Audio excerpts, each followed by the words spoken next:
Halo sahabat Tech, ketemu lagi kita di channel YouTube Tech ID. Sekarang saya mau nge-review handphone flagship. Nah, handphone flagship ini itu baru-baru aja datang dari sana, dari Realme ke Indonesia nih handphonenya nih. Nih, saya ambil ya.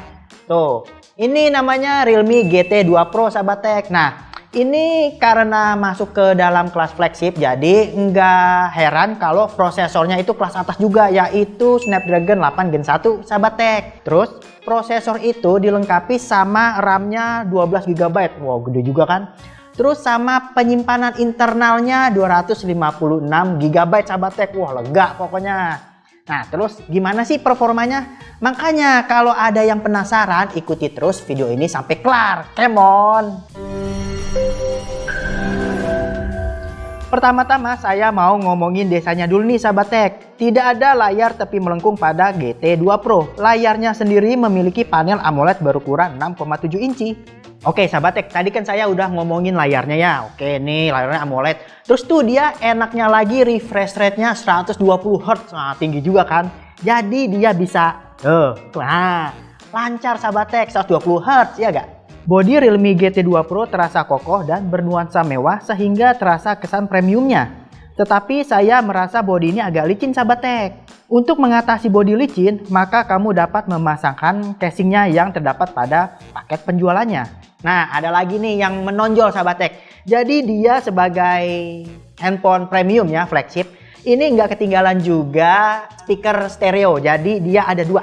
Pertama di sini di bagian bawah. Terus ada lagi satu lagi di bagian atas ini sahabat Tech. Jadi kalau main game atau nonton film jadi suaranya stereo, bisa berubah-ubah ya sahabat Tech. Sekarang saya mau ngomongin kameranya sahabat Tech. Jadi di bagian belakangnya nih sahabat Tech ada 3 kamera sahabat Tech. Pertama itu kamera utama, itu resolusinya 50 megapiksel. Terus yang kedua kamera ultra lebar, resolusinya 50 megapiksel juga sahabat Tech. Terus yang ketiga ada kamera microscope. Nah, itu buat foto-foto subjek kecil sahabat Tech biar kelihatan gede gitu. Untuk mengujinya, pertama-tama saya memotret menggunakan kamera utama. Hasil yang diberikan oleh kamera ini adalah warna yang sangat baik. Warna daun-daun pada sekumpulan pohon terlihat akurat seperti aslinya. Selanjutnya, saya memotret menggunakan kamera lensa ultra lebar. Sepintas warna yang dihasilkannya sama seperti ketika saya memotret menggunakan kamera utama. Namun, dalam hal exposure, agak terjadi underexposure pada pohon yang berada di kejauhan.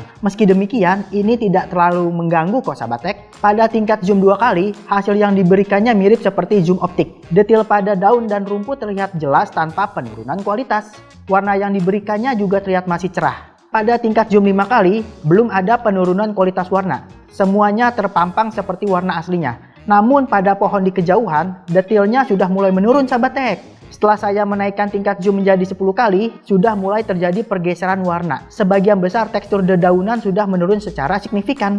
Zoom maksimal yang dapat diberikan oleh kamera ini adalah 20 kali. Pada zoom maksimal ini, sebagian warna sudah terlihat mudah secara keseluruhan. Foto ini diambil ketika memotret menggunakan mode HDR. Hasil yang diberikannya terlihat bagus. Warna hijau daun yang membelakangi sinar matahari masih terlihat jelas. Seperti kebanyakan ponsel saat ini, Realme GT 2 Pro memungkinkan kita memotret dengan latar belakang bokeh. Pemisahan antara subjek dan latar belakang terlihat rapi sahabat Tech. Tuh lihat deh. Berbeda dengan mode makro, mode microscope dapat melakukan fokus dari jarak kurang dari 1 cm. Ketika saya memotret pakaian menggunakan mode ini, serat-seratnya terlihat sangat jelas. Hingga juntayan benangnya pun terlihat tajam. Untuk kamera depan, Realme membekali GT 2 Pro dengan resolusi 32 megapiksel. Menggunakan kamera ini, kamu juga dapat memotret dengan latar belakang blur. Hasilnya adalah separasi yang cukup baik antara subjek dan latar belakang. Mode HDR kamera depan juga dapat diandalkan, karena ketika mencoba memotret selfie membelakangi cahaya matahari, wajah saya tidak terganggu oleh underexposure. Sekarang saatnya menjajal stabilisasi video. Sistem stabilisasi video yang digunakan pada kamera ini adalah OIS atau Optical Image Stabilization. Ketika mencoba merekam video sambil mengendarai sepeda motor, hasil perekaman terlihat stabil meski tangan saya bergoyang. Tidak lupa juga saya menjajal kamera GT 2 Pro pada malam hari. Hasil yang diberikannya adalah minim gangguan noise pada area gelap seperti langit dan lainnya. Pemotretan malam menggunakan kamera lensa ultralebar memberikan hasil yang tidak seterang kamera utama. Meski terdapat noise, gangguan ini hanya terjadi pada area yang sangat gelap seperti langit dan pohon yang tidak terpapar cahaya sekitar. Secara keseluruhan, detail yang diberikannya cukup terlihat bagus. Saya pun mencoba memotret kondisi malam hari menggunakan zoom 2 kali. Tidak ada tanda-tanda penurunan ketajaman yang berarti pada tingkat pembesaran ini. Kualitas mode potret pada malam hari menggunakan kamera GT2 Pro menampilkan gambar yang bagus. Separasi antara subjek dan latar belakang terlihat rapi. Meski demikian, efek latar belakang hanya diburamkan saja, tidak menampilkan efek bokeh bulat pada lampu di belakang subjek. Pada kondisi area gelap, kamera depan GT2 Pro tetap menghasilkan foto yang terang. Selain itu, tidak ada gangguan noise yang terlalu banyak. Intinya nih sahabat tech, kamu tidak perlu khawatir memotret pada area gelap menggunakan kamera ini. Merekam video pada malam hari menampilkan hasil yang terang. Performa exposure juga dapat ditanganinya dengan baik. Exposure ini dapat dengan tanggap menangani ketika saya berpindah merekam dari keadaan banyak lampu ke area gelap. Meski demikian nih sahabat tech, ada beberapa gangguan jitter ketika saya merekam sambil berjalan. Oke sahabat tech, tadi kan saya udah nunjukin hasil videonya. Video malam juga udah, stabilisasinya juga udah ya, gambar fotonya malam, siang, lebar, zoom udah. Sekarang saya mau tunjukin performanya sahabat tech. Ayo ikut lagi. Untuk pengujian sintetis, pertama-tama saya jalankan aplikasi PCMark. Untuk mengetahui seberapa besar kemampuan yang dimiliki performa GT2 Pro, saya menyertakan pula hasil benchmark ponsel yang menggunakan prosesor Snapdragon 888, yaitu Xiaomi Mi 11. Berikut adalah hasilnya sahabat tech. Beralih ke pengujian benchmark 3D Mark yang berguna untuk mengetahui seberapa andal GT2 Pro ketika digunakan untuk bermain game. Untuk pengujian Slingshot Unlimited, GT2 Pro memiliki nilai 10.748 poin.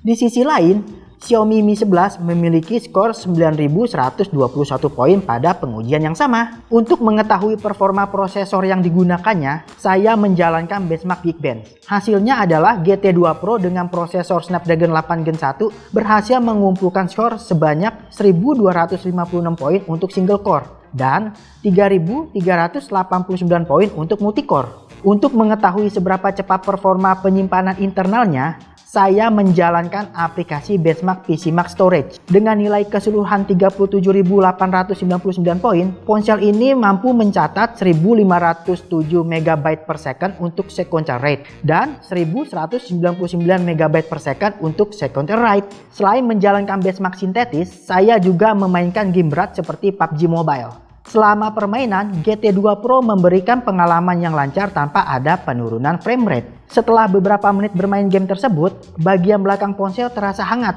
Meski demikian nih sahabat tech, hawa hangat ini tidak terlalu mengganggu dan masih dalam batas wajar. Tidak lupa juga saya mencatat penggunaan baterainya dalam beberapa skenario. Pertama itu saya catat saat main PUBG Mobile sahabat tech. Selama 30 menit saya bermain, maka daya baterai yang digunakannya adalah 9%. Sedangkan ketika saya memainkan selama 1 jam, maka daya baterai yang habis adalah sebanyak 21%.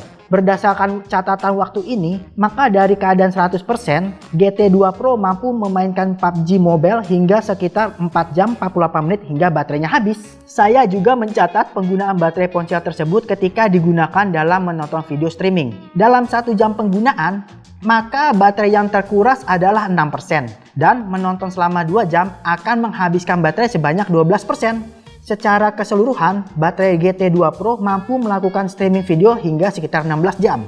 Daya tahan baterai GT2 Pro saya uji pula dengan merekam video.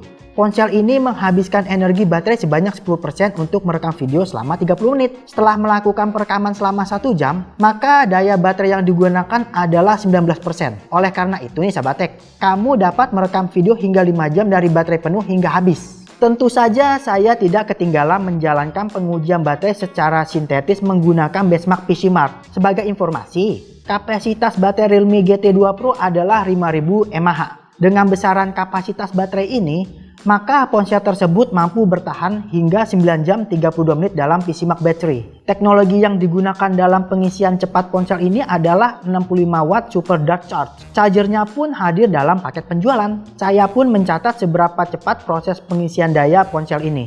Dalam 10 menit pengisian, maka daya baterai yang terisi adalah sebanyak 36%. Sedangkan untuk 30 menit pengisian, maka baterai akan terisi sebanyak 88%. Untuk mengisi baterai hingga 100% dari keadaan kosong, maka diperlukan waktu hanya 41 menit sahabat tek. Cepat kan?